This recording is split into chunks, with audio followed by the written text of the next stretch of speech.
ঘুমে অলসে আমাদের রাত কেটে যায়, সেজদা দেওয়ার সময় নাই। কখন প্রভুর দরবারে হাজিরা দেব, কখন সেজদা দেব?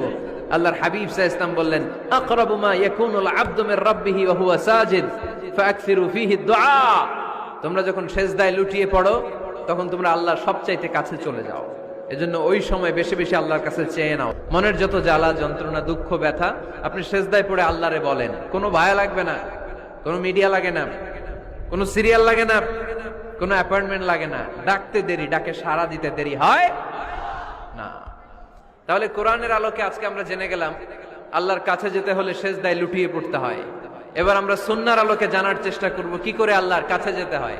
সুন্নাহকে যদি আমরা জিজ্ঞেস করি, বিশ্বনবী রেখে যাওয়া সুন্নাতে যদি আমরা একটু তালাশ করি, একটু স্ক্যানিং করি, একটু চোখ বোলাই, তাহলে সুন্নাহ আমাদেরকে বলে বেশি বেশি নফল ইবাদত করো আর আল্লাহর নৈকট্য হাসিল করো। বুখারীর বর্ণনা, আল্লাহর হাবিব সাল্লাল্লাহু আলাইহি ওয়াসাল্লাম বলেন,